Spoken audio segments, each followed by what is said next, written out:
దేవుని నామానికి స్తోత్రములు. మీ అందరికీ కూడా ప్రభు పేరిట వందనములు తెలియజేస్తూ ఉన్నాను. అందరూ కూడా బాగున్నారు కదా? దేవుని కృపను బట్టి మనందరం కూడా బ్రతికి ఉన్నాము. మరి ఆయన కృప ఉండటం వల్లనే మనం ఇప్పుడు దాకా నివసిస్తూ ఉన్నాం ఈ లోకంలో. ఆయన కృప లేకపోతే కనుక మనం బ్రతకలేమండి కదా. కాబట్టి అందరూ కూడా ప్రార్థనలు చేయండి. నిత్యం మీరు ప్రార్థనలో గడపండి, దేవుని స్తుతించండి, ఆరాధించండి. ఇవాళ దేవుని యొక్క వాగ్దానం మనం చూస్తే కనుక ఫిలిప్పీయులకు రాసిన పత్రిక 4వ అధ్యాయం మనం తీసినట్లయితే, ఫిలిప్పీయులకు రాసిన పత్రిక 4వ అధ్యాయము 19వ వచనం మనం చదువుకుందాం. కాగా దేవుడు తన ఐశ్వర్యము చొప్పున క్రీస్తు యేసు నందు మహిమలో మీ ప్రతి అవసరమును తీర్చును. మనం చూస్తే ప్రతి ఒక్క అవసరతలను దేవుడు తీరుస్తూ ఉన్నాడు. రోజున మనకి లోకంలో ఎన్నో అవసరాలు అక్కర్లు ఉంటాయి కదండి.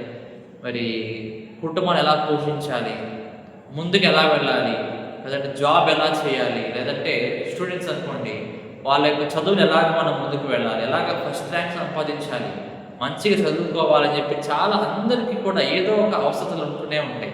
మాకు అది కావాలి, ఇది కావాలని చెప్పి ఏదో ఒక అవసరాలు ఉంటూనే ఉంటాయి. దేవుడు అంటున్నాడు, మీ ప్రతి అవసరతను నేను తీరుస్తాను. నువ్వు కోరుకున్నది మంచిదైతే కనుక దేవుడు ఖచ్చితంగా నువ్వు కోరుకున్నది ఇస్తాడు. దేవుడు నువ్వు కోరుకునే దాన్ని బట్టే ఉంటుందండి. నువ్వు మంచిది కోరుకున్నావు అనుకో, దేవుడు నీకు అది ఖచ్చితంగా ఇస్తాడు కదా. అయితే అంటున్నాడు ఇక్కడ, పౌలు గారు ఏం చేస్తున్నారంటే ఫిలిప్పీ సంఘానికి రాస్తూ ఉన్నారు ఈ మాట. ఎందుకంటే ఒకానొక సమయంలో మరి పౌలు గారు జైల్లో ఉన్నప్పుడు, చెరసాల్లో ఉన్నప్పుడు ఈ ఫిలిప్పీ సంఘం వాళ్ళు చాలా సహాయం చేశారు. ఎవరికి? పౌలు గారికి. 18వ వచనం చూడండి. నాకు సమస్తమును సమృద్ధిగా కలిగి ఉన్నది, మీరు పంపిన వస్తువులు మరి ఎపఫ్రాదితుల వలన పుచ్చుకొని మేము తక్కువ కాలేదని ఉన్నాను. అవి మనోహరమైన సువాసనయు దేవునికి ప్రీతికరమును ఇష్టమునైన యాగమునై ఉన్నాయని చెప్తున్నాడు. మనం చూస్తే వారు అంటే ఏమండి, ఇక్కడ మనం చూస్తే వారు అంటే ఎవరంటే కనుక ఫిలిప్పీ సంఘం వాళ్ళు అన్నమాట. చెరసాలలో ఉన్నప్పుడు చాలా సహాయం చేశారు. ఆహారం కానీ, మరి వచ్చి చూడటం కానీ, అన్ని అవసరాలు అన్నీ కూడా పౌలు గారి యొక్క అవసరాలు అన్నీ కూడా ఈ ఫిలిప్పీ సంఘం తీర్చారు. కాబట్టి ఈ మాట అంటున్నాడు, దేవుడు తన ఐశ్వర్యము చొప్పున మీ యొక్క అవసరాలన్నీ కూడా తీర్చేస్తాడు. ఎందుకంటే మీరు సహాయం చేసిన దేవుని యొక్క దైవజనుడికి. కాబట్టి దేవుడు మీకు, మీ కుటుంబంలో ఎటువంటి అవసరాలు అయితే ఉంటాయో వాటన్నింటినీ కూడా దేవుడు తీర్చేస్తాడు అని చెప్పి చెప్తున్నాడండి. నిజంగా మనం చూస్తే బైబిల్ గ్రంథంలో ఒక విధవరాలు ఒక అమ్మాయి, భర్త చనిపోయాడు. మరి వాళ్ళ భర్త ఏం చేశాడంటే కొన్ని అప్పులు చేశాడు అనమాట.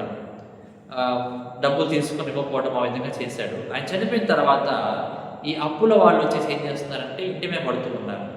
మరి ఆ విధవరాల మీద ఆమెకి 2 కుమారులు ఉన్నారు. అయితే వాళ్ళు అంటూ ఉన్నారు, వచ్చి మీ 2 కుమారులు మేము తీసుకెళ్ళి మా పొలంలో పని చేయించుకొని మీ యొక్క హస్బెండ్ ఎవరైతే ఉన్నారో ఆయన మాకు అప్పుగా తీసుకున్న డబ్బులు వాటిని మేము తీసుకుంటాం. అట్లా ఏ విధంగా తీసుకుంటామంటే మీ 2 కుమారులను తీసుకువెళ్ళి నేను పొలంలో పని చేపిస్తాము, ఆ విధంగా మాకు డబ్బులు వస్తాయని చెప్పి చెప్పారు. చాలా బాధపడిపోయింది కదా. మరి ఇంత చాలా బాధపడుతూ ఆమె ప్రార్థన చేస్తూ ఉందంట. మంచిగా ప్రార్థన చేస్తుంది. దేవుడు అక్కడికి ఎవరిని పంపాడండి? దైవజనుడైనటువంటి ఎలీషాని దేవుడు పంపాడు. పంపిన తర్వాత ఆమె దగ్గరికి వచ్చి అడిగాడు అనమాట, అమ్మ నీ ఇంట్లో ఏమున్నదంటే కొంచెం నూనె ఉన్నదయ్యా అని అడిగింది. కొంచెం నూనె ఉందయ్యా అని చెప్పి ఎలీషాతో చెప్పింది అనమాట. సరే అమ్మ, నువ్వు పక్కన అందరి ఇంటికి వెళ్ళేసేసి ఏవేవి గిన్నెలు అయితే నీకు దొరుకుతాయో వాళ్ళు ఇస్తారో అడుగు, గిన్నెలు కావాలని చెప్పి అడుగు. చిన్న గిన్నె అయినా పర్లేదు, పెద్ద గిన్నె అయినా పర్లేదు, అన్నీ కూడా తీసుకొచ్చుకొని ఇంట్లో పెట్టుకోమ్మా, ఇంట్లో పెట్టుకోమా అన్నప్పుడు మరి ఆమె గుడ్డిగా నమ్మేసింది ఎలీషా కదండి. అనుకుందేమో తన విశ్వాసులా ఉన్నాడు, దేవుని యొక్క దైవజనుడు, అద్భుత కార్యం చేస్తాడు, నా జీవితం మారుస్తాడని చెప్పి అనుకుందేమో. ఆమె ఆ విధంగా చేసింది. తీసుకుని చండి గిన్నెల పాత్రలు అన్నీ తీసుకొని తన ఇంట్లో పెట్టింది అనమాట. పెట్టినప్పుడు అమ్మ నీ దగ్గర ఉన్న కొంచెం నూనె ఒక్కొక్క బొట్టు ప్రతి ఒక్క గిన్నెలో తీసుకొని ప్రతి ఒక్క గిన్నెలో పోసుకుంటా వెళ్ళు అని చెప్పాడు. అలా వెళ్తూ ఉండగా మనం చూస్తే ఒక గిన్నెలో ఆమె ఆ యొక్క నూనె పోసింది. ఆ నూనె అంట ఆటోమేటిక్గా ఏమైపోతుందంటే ఆ నూనె ఆ గిన్నె అంతా ఫిల్ అయిపోతుంది, నింపబడుతుంది ఆయిల్ ద్వారా, నూనె ద్వారా ఆ గిన్నె అంతా కూడా నింపబడుతూ ఉంది. వేసింది ఒక్క చుక్కే, ఏమంటే వేసింది ఒక్క చుక్కే, కానీ ఆమెకు వచ్చినటువంటి ఫలం చూడండి ఎంత గొప్పగా ఉన్నదో. ఆ యొక్క ఏవైతే గిన్నెలన్నీ తెచ్చిందో ఆ విధంగా దేవుడు మొత్తము నూనె ఏదో దేవుడు నింపాడు అనమాట.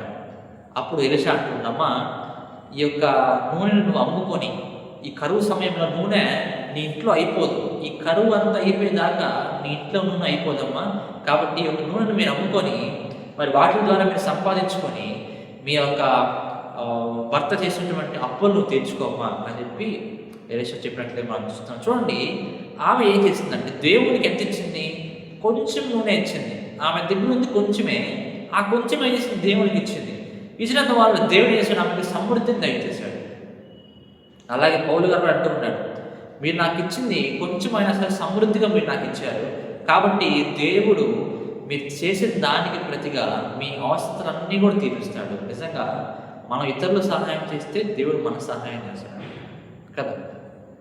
అడుక్కునే వాళ్ళకి కానీ, మన దగ్గర చేయి చాచి అడిగిన వాళ్ళకి కానీ, నీ దగ్గరలో ఉన్న దాంట్లో కొంచెం సహాయం చేసావు అనుకో, దాని ఫలం నువ్వు పోగొట్టుకో, దేవుడు ఖచ్చితంగా నీకు మరలా రెండంతలు తిరిగిస్తాడు. అంత గొప్ప దేవుడు. అంటే దేవుడి దగ్గర గొప్ప ఐశ్వర్యం ఉన్నది. ధనవంతుడు ఎవరంటే ఈ ప్రపంచంలో దేవుడు ఒక్కడే ధనవంతుడు.